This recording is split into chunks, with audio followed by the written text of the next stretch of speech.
for their lives each day, the time is now to show that the global public stands with refugees. To do this, the UN Refugee Agency launched the Refugees Petition in June 2016 to send a message to governments that they must work together and do their fair share for refugees. World Refugee Day is held every year on the 20th of June, and the theme for World Refugee Day 2018 is now more than ever, we need to stand with refugees.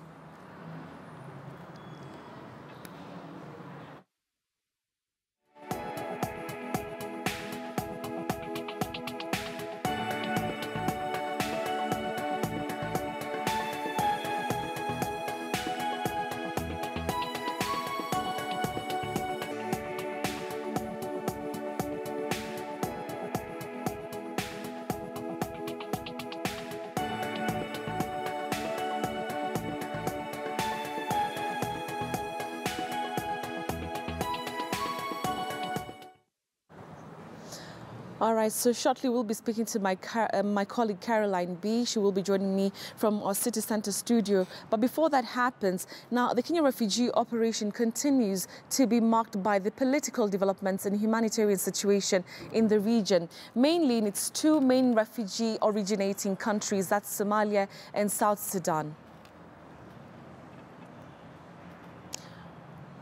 All right, so let me bring in my colleague Caroline B to speak to us about this. Caroline, good morning. Now, looking at the numbers, of course, Somalia leading in the number of refugees that come from that country. What are the reasons for this, Caroline? Well, good morning to you, Betty. This is a day that actually tells the world to give support to refugees who have been displaced by conflict or ethnic issues, for that matter. And looking at Somalia, it has actually been torn by war, and that's not the only country. We also have South Sudan. It's the youngest nation, but is facing a lot of challenges and issues concerning war, and for that reason, majority of the residents in that country or the citizens in that country move into much safer places, which is Kenya or even Uganda. And in Kenya, they are housed in two refugee camps. That is a Dadaab refugee camp, which mostly houses refugees from Somalia. And recently, it was closed down 10 months into the line. There have been repatriation programs. Some of them have voluntarily moved to their country, therefore leading to a reduction of the number of refugees. But some of them are not willing to go there. Looking at the situation and how it is, they are not sure how their livelihood is going to pan out or actually to play out in the end run, since they are used to aid and funding from UNHCR and other donor organizations. Then we also have the Kakuma refugee camp, which we can arguably say hosts the largest number of refugees from different countries. It has refugees from Somalia. It has refugees from South Sudan, which is the biggest number there. It also has those from Burundi and the Democratic Republic of Congo, who all come there to seek refuge in those countries due to the situation in their countries, due to war or other issues which they do not find it comfortable to stay in their countries. And through that, UNHCR receives them into these refugee camps to make their lives much more comfortable. And if we look at the countries which has the highest number of refugees worldwide, we have Syria, we have Afghanistan. There is Myanmar due to the ethnic tension and religious tensions which has been experienced in that country. Syria has been experiencing war for close to 7 years now, leading to it having the highest number of refugees worldwide. And through a statement which has been released by the UNHCR High Commissioner, that is Filippo Grandi, he says that countries should come out and support these refugees, since they are people who do not have way of lives, and they live in poverty, and due to the fact that they have been displaced, then their future is actually, we can say it is dark for those people. And what he actually says is that for these host communities where these refugees come into, they should support them. And they will also try in their own abilities to support these host communities. If we look at the host communities living in Dadaab, that is mostly the Turkana people, they have benefited due to the presence of refugees. They are able to supply a lot of items, that is foodstuffs, to these refugees. But there is a report that was recently released on the livelihoods comparing the host communities and the refugees living in Kakuma camp. And it was found that the refugees living in Kakuma camp have more better lives and earnings compared to the host communities. And it is through that UNHCR came up and ensured that also these host communities benefit through businesses and through aid. If you look at the refugee camps, that is the Kakuma refugee camp, the UNHCR and other donor organizations or humanitarian organizations have built schools, infrastructure, that is hospitals, for these refugee camps, and therefore the host communities can benefit from that. They can they can get health care, they can get the education that these refugees are benefiting from. And through that, we see that there's a lot of businesses which are coming up. And to make the lives of these refugees much more comfortable, due to the influx of the refugees at the Kakuma refugee camp, another settlement was set up. That is the Koloboye settlement scheme, which was started in 2015, so as to make these refugees much more comfortable here in Kenya. They can easily interact with the host community, and through that, they are able to, maybe intermarry and also gain a lot from these two communities. Therefore, they have access to better housing. They can do agriculture and other activities that refugees in other countries are not able to access due to the restrictions that they normally have. They cannot travel from place to place that easily unless they get clearance from UNHCR. So through that Koloboye settlement, then their lives is actually made much easier, and the fact that they can be able to access a lot of resources from this settlement. But at the end of the day, being the World Refugee Day, it calls upon all communities, all populations worldwide to support these refugees who are not in the right state and would love to go back to their countries, to better their countries. And some of them have already, those who have received repatriation actually say they want to go back to their countries to rebuild their countries and to make it much safer for themselves and also for others. Betty? Caroline, thank you for that. I just want to ask you something to do with the country, especially the originating countries. And let's talk about Somalia right now. Of course, they've had some sort of stability since the institutioning of the federal government. Hasn't that helped really with the numbers of refugees coming and leaving the country, coming into Kenya? Well, Betty, that has actually helped. Looking at Dadaab refugee camp, which hosts the highest number of Somali refugees, ever since the government announced the repatriation program, that is a voluntary migration of refugees to their countries, there has been a reduction of refugees. And some decide to leave on their own, while others, the government actually tells them to go there. And the reason why the Dadaab refugee camp was closed down is because of security issues. But if we go back to Somalia, we can say it has somehow stabilized, but not 100%. Therefore, the numbers that are going there in the hope that they are going to find peace, they are going to find their country in stability, they are going to rebuild themselves, and everything is going to be much more better for them other than when they actually left it. For some of the refugees who came into the country as early as 1992, they got children at the refugee camp. And some of them do not know their home country, that is Somalia. And the parents actually decide that, since we are Somali refugees or Somali citizens, let us go back with our children. We now have a government that they say hopefully is going to restore sanity in that country, and peace is going to is going to be retained in Somalia. They therefore all decide to go back. And looking at the numbers of the Dadaab refugee camp, ever since the repatriation program started at the 4 refugee camps, that is Dagahale, Hagadera, Ifo 2, and Kambios, which was closed down, the number of refugees has reduced.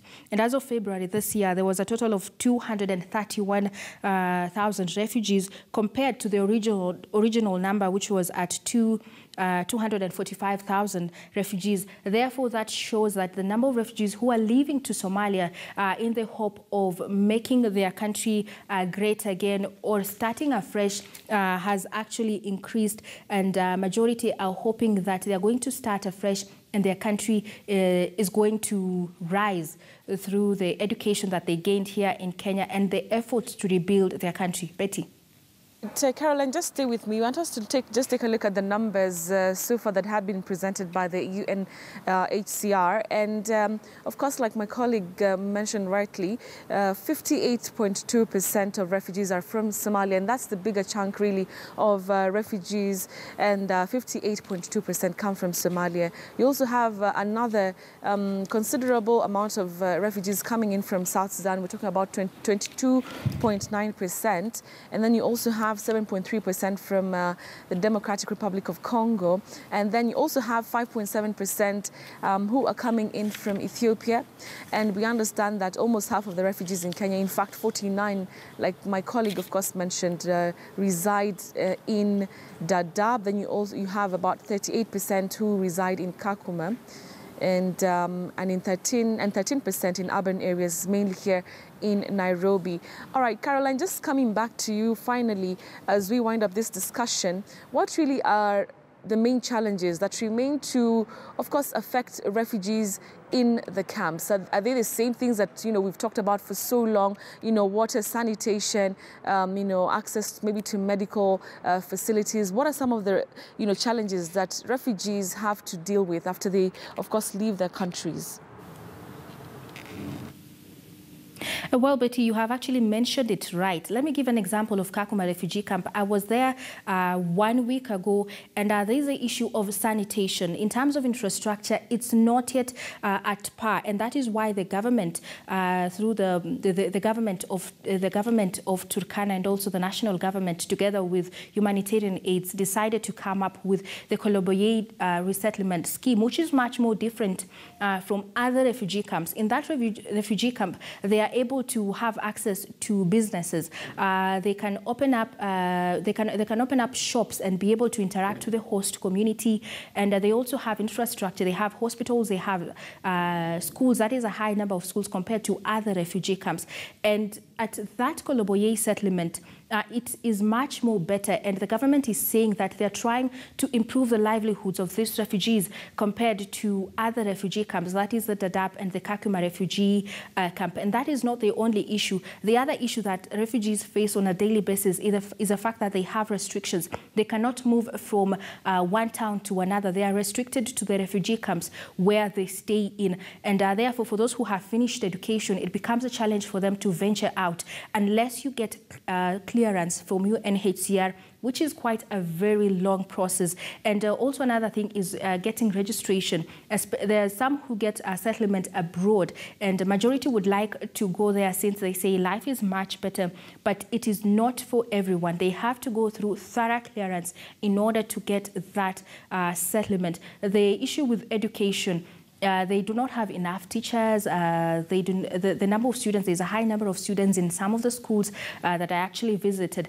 But the good thing is that some of these refugees have decided to rebuild themselves through the businesses that they come up. Some of them have become innovative.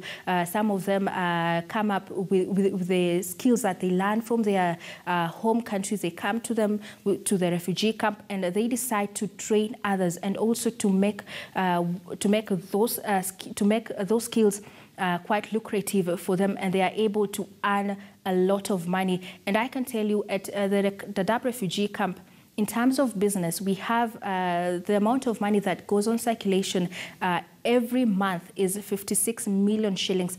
Those contacts, that figure, I got it from the World Food Program. So that shows you, as much as there are a lot of challenges at the refugee camps, it is also booming in terms of businesses for those who are willing to get up and establish themselves.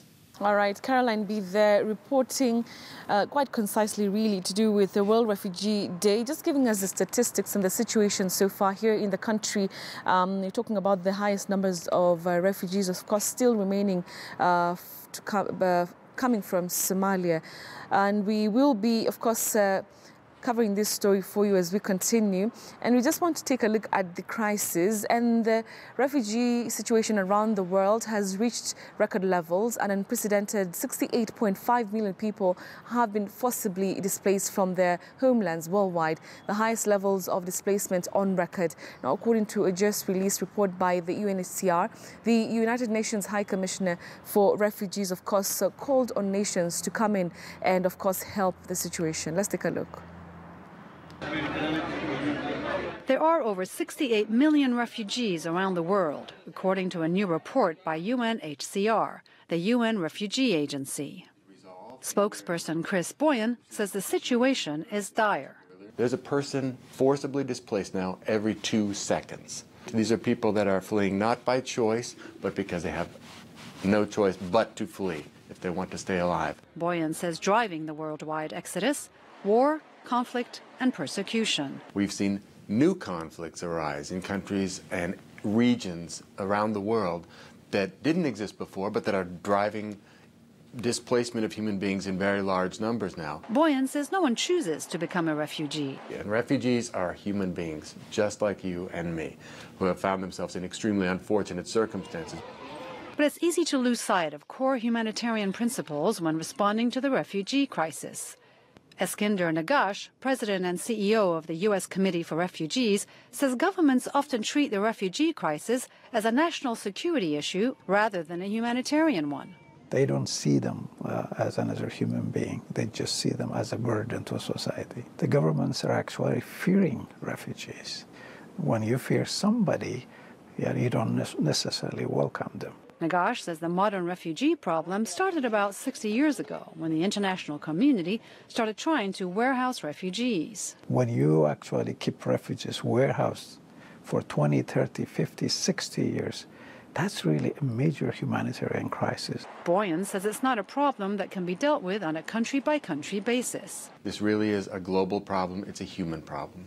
And we advocate for all countries to work together to find workable, collective solutions to this collective problem.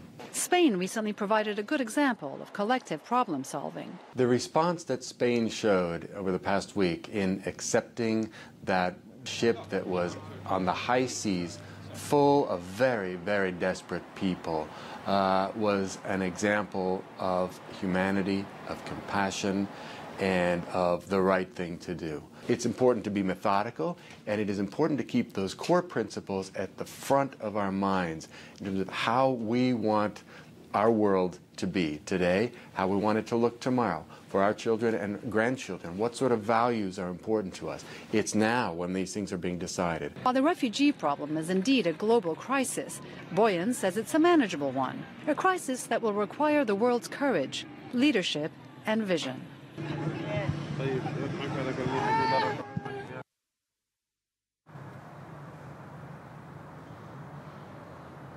All right, so remember that is our top story today, and we'll be focusing a bit